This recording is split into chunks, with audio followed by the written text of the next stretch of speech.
Hey, what's going on, y'all? Hope everyone's having a fabulous day. If you haven't gotten a chance to subscribe to this channel, please do so. I want you to ring that notification bell. That way, when I drop a video, you guys will be notified. This video is going to be a very important video. As you guys know, I like to make videos that I get questions on over and over again. So what I want to do is I want to kind of go back to the basics, but I want to add some things to it. So please kind of stick through the video because I want to talk about mastering your credit, like the steps. What is it going to take? The first and foremost, I need you guys to understand that the credit repair process. I think about credit repair a little bit different than most people. I came up with my credit repair company out of frustration because I knew that what was being sold and what was being taught wasn't 100% the truth. There's a lot of credit repair people out here that teach a lot of good stuff. And I think my next video, I might go into some of the YouTubers that I watch as far as credit. But most part, if you're just starting out and you don't know where to start, you really don't know where to go to, because most people, they come from the standpoint of disputing items on your credit report is the only way you can get a good score. And that road is going to lead you to a lot of frustration. And the reason being, when you look at the major factors that make up a FICO score, there's two things. There's payment history and there's the utilization. Right? Those two factors is going to make up over 60% of your credit score right there. And so it's not necessarily your collections. It's more on how are you doing with your most recent credit, because you can have a collection that's over 24 months old. It's going to have less impact than, a recent credit card that you just got. All right, you're going to have some points that's taken initially, but for the most part, your most recent credit score is going to have the most impact on your credit. So what I try to focus or get people to focus on is the most recent credit that you have is your most important. Therefore, concentrate on what you can control first, and that is your payment history and your utilization. Right? And third would be applying for too much credit, because once you start getting the first two down, the third comes automatically, right? Because once you've been going through a situation where you haven't been able to get credit for so long, or you never had the ability to get credit. And so once these credit institutions, these financial institutions start sending you pre-approvals, automatically you're going to start trying to apply for as much credit as you possibly can. So understand that your payment history and your utilization is your biggest factors to the whole game. Now, I want you to understand there's two different types of payments, and one has more weight than the other. You have revolving credit. Revolving credit is, I would say, credit cards, right? Or if you have lines of credit. These are payments that fluctuate based on how much you owe. If your monthly payment is fluctuating, there's a really good chance that you have a revolving line of credit. Now, these revolving lines of credit is going to have more impact on your credit score. So versus, right, we'll just say versus an installment loan. An installment loan is something where the payment is fixed, like a auto loan. A personal loan, something like that, where the payment is fixed, is not going to have as much weight. So what you want to focus on first is your revolving lines of credit. Your revolving lines of credit is, like I said, where your payments are fluctuating monthly based on how much you owe. Now, how you go about getting these revolving lines of credit is up to you. How I teach my clients to get these revolving lines of credit is going out, establishing credit with secure credit cards. And it is, in my opinion, that this is the best way to start establishing your credit. So what you want to do is you want to find credit, depending on where your credit score is, you want to go and apply for those financial institutions that you think you're going to get approved for. For example, if you're sitting at a 520 FICO score, it's not going to make any sense to try and apply for even a Discover It secure credit card, because chances are you're going to get denied. And so what I usually start people out like is with a Open Sky secure credit card, or a credit builder like a CreditLiving credit builder secure credit card. Now, if you're just starting out and you don't know where to find these, you can go in the description of this video and I'm going to include the links to these financial institutions. All these financial institutions that I'm going to talk about, there's going to be links, and I have to let you know some of them are going to be affiliate links.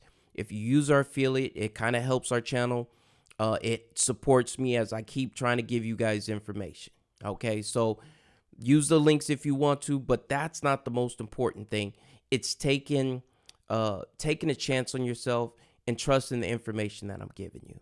Okay, so there's 2 secure credit cards that you can start out with that you're pretty much guaranteed, as long as you can fog up a mirror, there's a really good chance that you can get approved for these secure credit cards, and that's the Open Sky and the CreditLiving secure credit card. Now, you just put 200 to 250 on these secure credit cards. Don't try and, I get a lot of people that say, well, I'm going to put $5,000 down, or I'm going to put $1,000 down.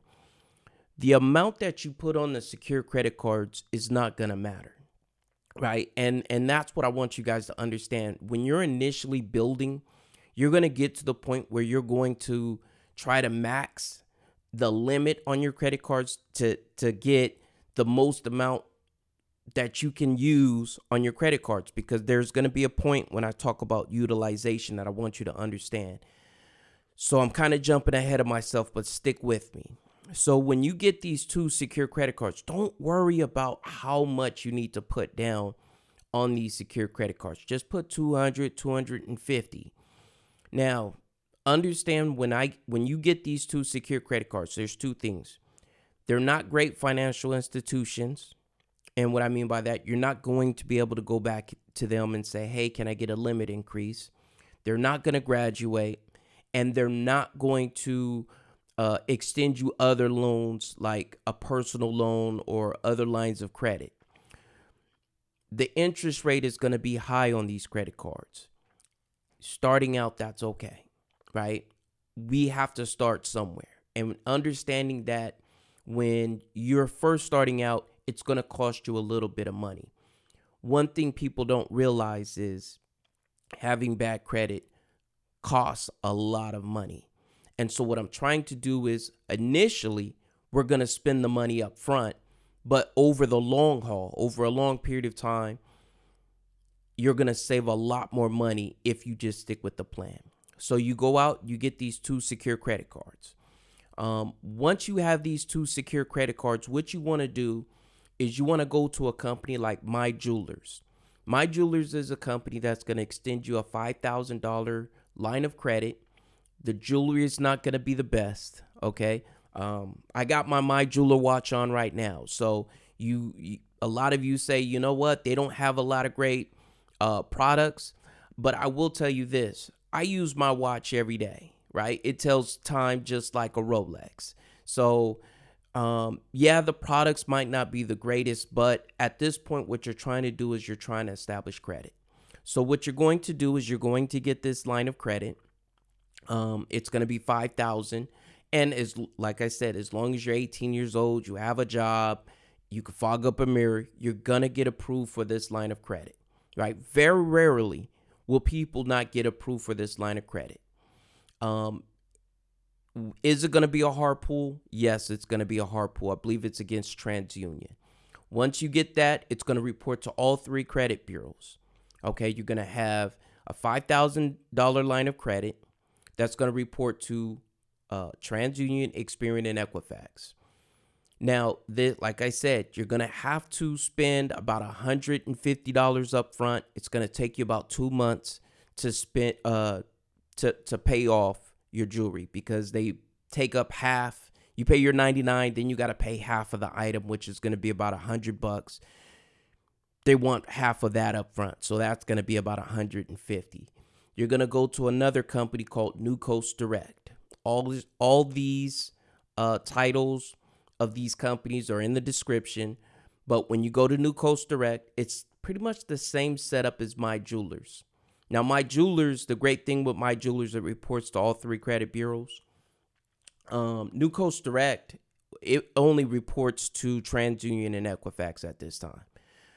So it's pretty much the same. You're going to have to spend about $150, right? The $99 is for the yearly membership, and you're going to have to pay that every year. And then you're going to have to pay for half of whatever it is up front, and then you're going to finance the remainder, right? Like, let's say you got a $100 product. So you're going to spend the $99, then you're going to finance half of it, right? So you're going to pay $100 or $99 for the membership. You're going to pay half of it up front. So that's $50. So you're paying $150 up front, and then you're going to finance the remainder over, I think it's like a 2 or 3 month period. So you might pay $25 or $30 per month for 2 months. This line is going to report to your credit bureau, and it's going to report to TransUnion and Equifax. Now, at this point, you have 4 trade lines on your credit. When you get these 4 trade lines, this is going to have the most impact on your credit score. Now, I don't like to work on people's credit unless they have at least something similar to these 4 lines of credit. Understand that a MyJewelers and a New Coast, the benefit of that is that when you apply for more credit, no financial institution wants to be the first one to extend you a lot of credit. So what they're going to do is they're going to see where you fall. So if you only have let's say you have the CreditLiving secure credit card for $200, and let's say you have a Open Sky for $250. Chances are, if you go apply for Capital One, it's only going to be $300-$400. It's not going to be anything extravagant. So what we're trying to do is build trust with financial institutions. If they see that you have experience dealing with large amounts of credit and you're not going into the 80-90% utilization range, chances are they're more likely to extend you credit. And so that's what we're trying to do up front, okay, is make you look like you're fundable, right? And that's the reason why we're starting out like this. Now, those are your revolving lines of credit. Now, a lot of times I'll have clients that will call me up. They will have no revolving lines of credit. However, they will have an auto loan, a student loan, or something like that. And they'll ask me, hey, Ken, do I still need to get a self-lender account? No, you don't. You don't have to do that. As long as you have at least one installment loan reporting on your credit report. And what I like to tell people is, as long as you have like a 4-to-1 ratio, right? Whether you have 4 revolving lines of credit, 1 installment loan, 8 lines of credit, two installment loans. At least it's a 4-to-1 ratio.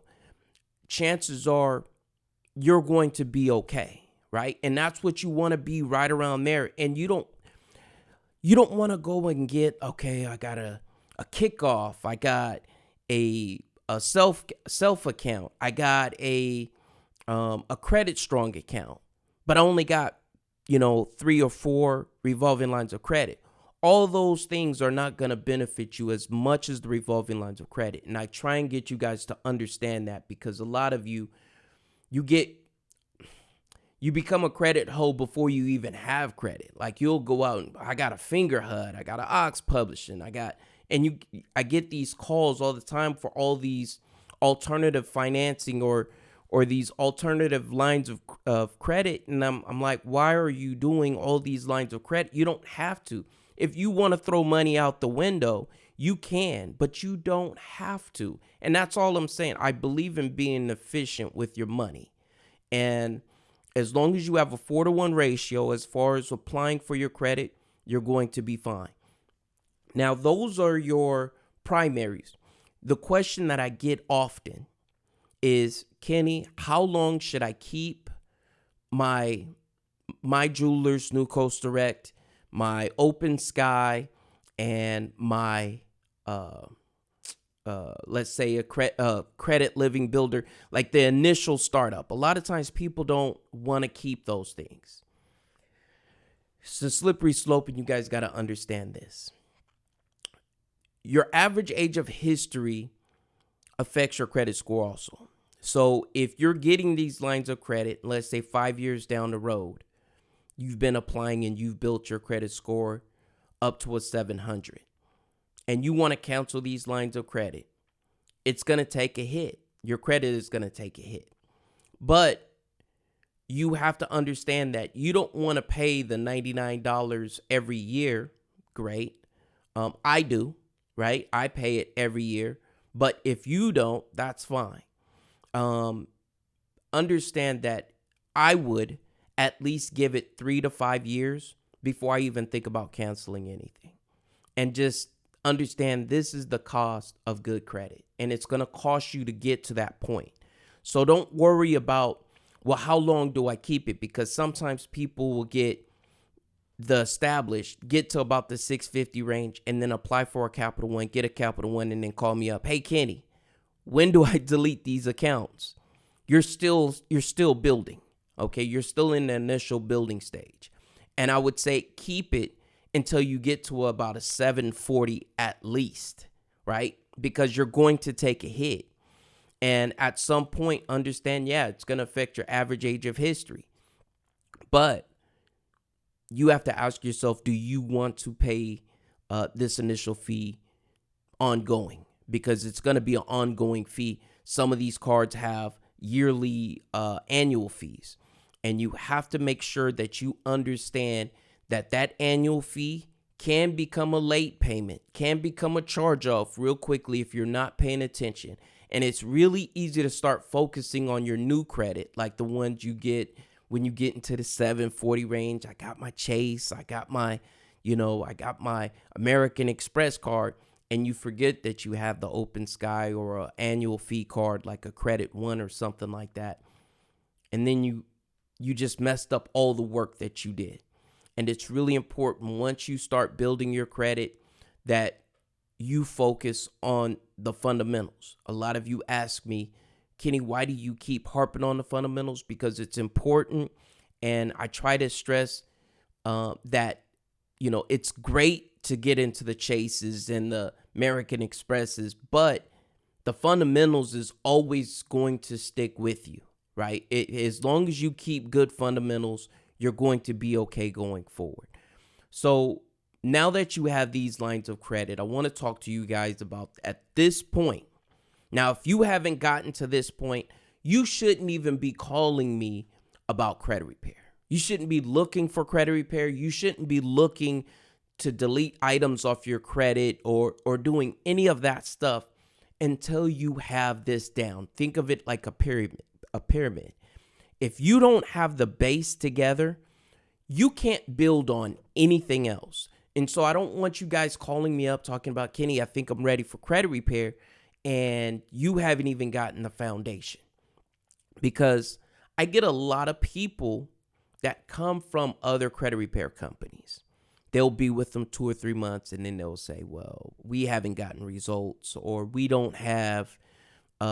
not happy with the service. What you're not happy with is the fact that your FICO scores aren't going up, right? Because if your FICO scores are going up and you're still paying a monthly payment, you're more likely to be okay with the service. So if you get with a company that's not building your credit first, then you're going to be in a situation where chances are you're going to be unhappy. And I've been doing this long enough to where I know, right? And at this point, you want to find a company that you can work with. And I'm not saying it has to be my company, because I will tell you, I do not work with everybody, right? And the reason being, I don't have to work with everybody. So in my opinion, I have the best credit repair company out there. I'm going to explain why in a little bit, but I don't work with everybody. And if you call me up and you're looking for credit repair and you don't have the foundation together, chances are I'm not going to work with you. And you can become upset, you can kick and scream, but I know that I'm trying to do something that you don't even understand really yet, right? You don't understand this yet. You're not coming to me to delete items off your credit report. You're coming to me to get approved for financing. That's it. You're tired of going to buy here, pay here dealerships. You're tired of going to applying for credit cards online and getting, that statement which says, we're going to send you a letter in 3 to 5 business days. And basically, you didn't get approved for that credit card. But you're tired of these things. And so what you're doing is you're coming to me saying, hey, look, I want to get approved for these things. And you just don't understand what it takes to get approved. And I'm trying to do the steps so that I'm showing you. And once you start seeing the steps, you can say, I got it. Now, at some point, and it's different for everybody, there's a light bulb that comes on. And they say, oh, I got it. And so that's why I teach things the way that I teach them. Because I know you're just starting out. You probably watched 3 videos and you're saying, where do I start? This is the process that it's going to take for you to get to the 700s. Now, as far as credit repair is concerned, this is something that really bothers me. This is probably going to be the most important part of this video, is the credit repair. Now, there are some really, really good credit repair companies out there.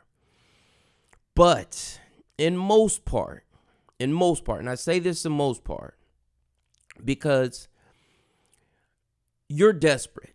If you're going to a credit repair company, you're desperate. You're in a situation where chances are you don't have expendable cash. So you can't just throw money at something hoping that it works. It needs to work. And so you have companies out there that will tout things like, we have some type of software that we can tap into the credit bureaus, or they're going to say, we have the best credit repair company out there. Pay us $2,000. There's laws in this credit repair game, and we're highly regulated. And if you're a type of person that you're desperate and you want your credit fixed, now, it's not like any one of us has an advantage over the other. My credit repair company doesn't really have an advantage over Lexington Law. My credit repair company doesn't have an advantage over the credit repair company that is in your community or whatever.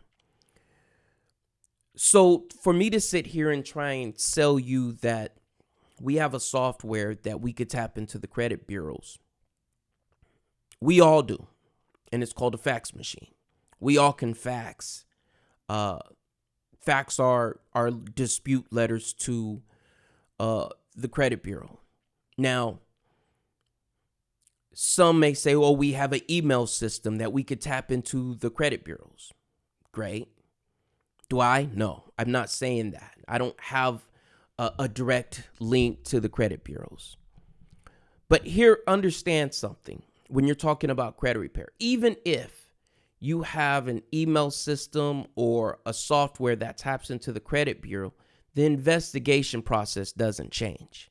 The investigation process is you send a dispute to the credit bureau saying, this is inaccurate, please change it or remove it.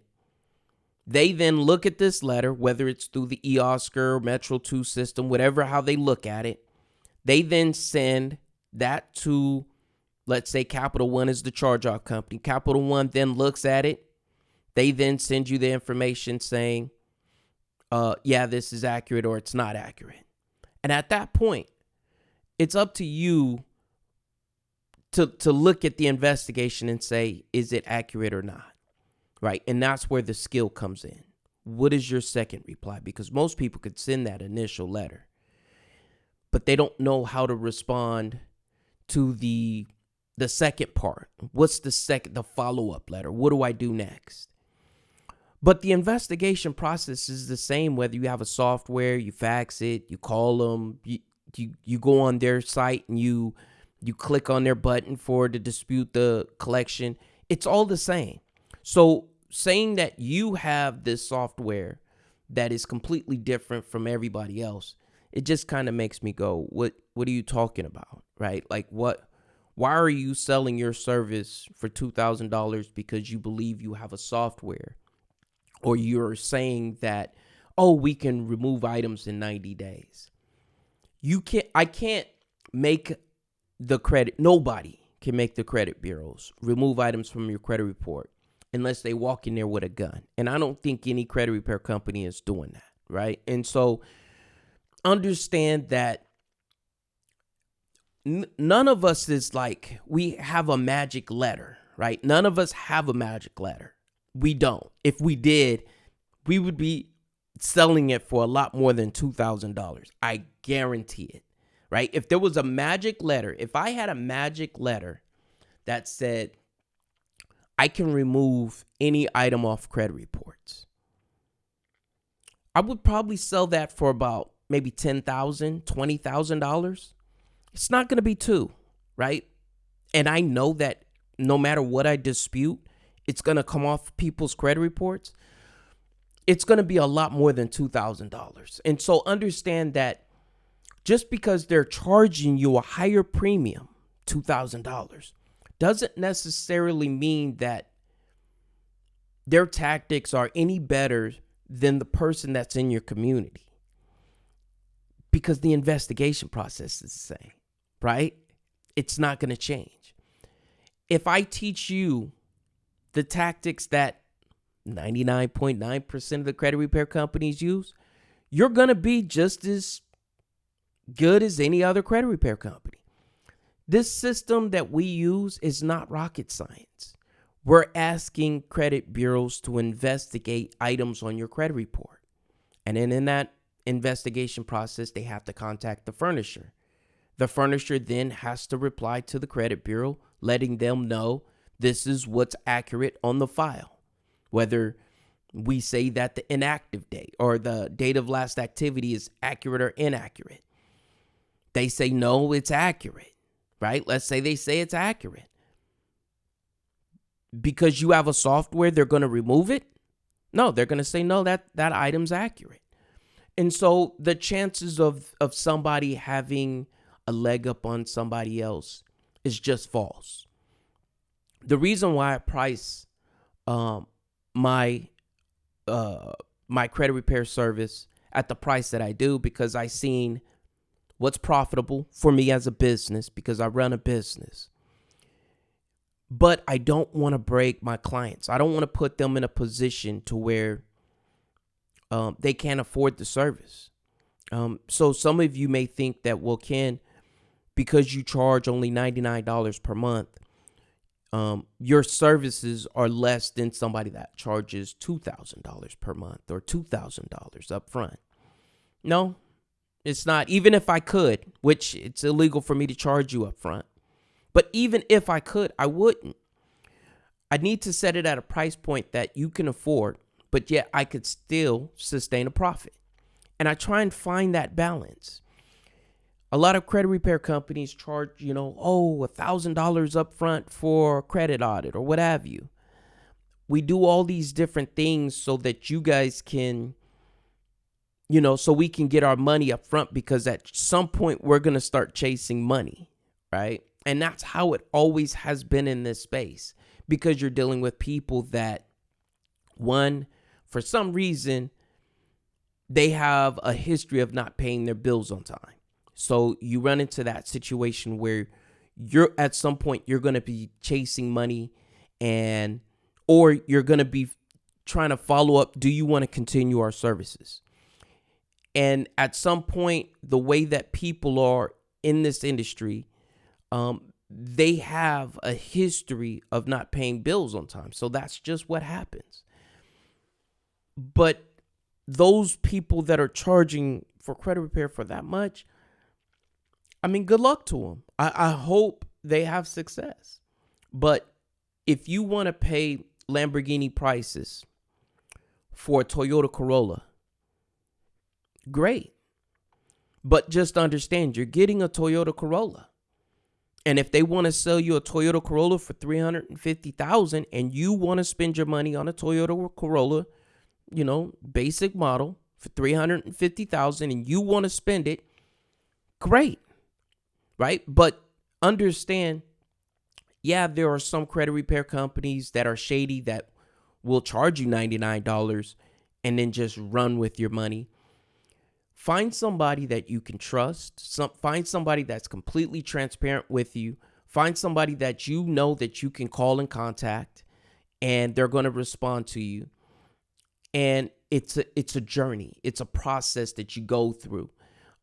If the only thing that they're doing is dispute, and that's their only tactic, they don't believe on doing pay for deletes. They don't believe in business credit. They don't believe in anything other than delete. Then chances are that's what you're going to get. And then you have to ask yourself, is that the relationship that you're trying to use for the rest of your life? Because what I look at, the people that I deal with on a daily basis in the credit repair industry, some of the most bright, some of the most ambitious people that I've ever met in my life. And so they have other things that they're trying to do. That's what's so great about this industry, is that you meet so many different types of people that are really ambitious. They have dreams and goals. They want to do other things. And I do talk a lot about business credit with a lot of my clients, but I don't like to talk too much about business credit on this channel, right? That's not where I talk about business credit, but I do have clients that I do deal with as far as business credit. But understand that it's a process. I don't believe in building business credit before you build your personal credit. I don't believe in CPN numbers because it's not that hard to build your personal credit. And as long as you understand the fundamentals, understand that you can get to a 700 without spending $3,000-$4,000 or getting CPN numbers and doing all these different crazy things, that you can build your credit, your personal credit, and it's not that difficult. As long as you understand the FICO algorithm and understand that, okay, these are certain steps that I have to take, you're going to be fine. And if I can get people to understand that, then I made my impact on the world. I'm content. I'm successful, right? But that's where I'm at. These are the steps that I want everyone to take. And I wanted to make this video to reach out to everybody because I get people constantly, they'll watch one video and then they'll say, Kenny, where do I start? I wanted to make a video that I could send people to. They can watch the video and they say, okay, this is where I begin. All right. So if you guys like this video, go ahead and give me a thumbs up. If you don't like the video, give me a thumbs down. That way I know which direction to take the channel. Few things that I got coming down the pike that I think you guys are going to really want to enjoy, that you're really going to enjoy. I'm working on a few things. I'm really trying to grow the business, grow the education part of it, as far as reaching out to more people, teaching them about credit. As we're going into the holiday season, this is the fourth quarter of 2020. I want everyone to keep staying focused on your goals, even though we're in the holiday season. This is when people start to become laxed. And because we had this pandemic, a lot of us have a lot of catching up to do. So stay focused, you guys. Keep grinding. I'm going to catch you guys on the next one. God bless. Talk to you later. Bye-bye.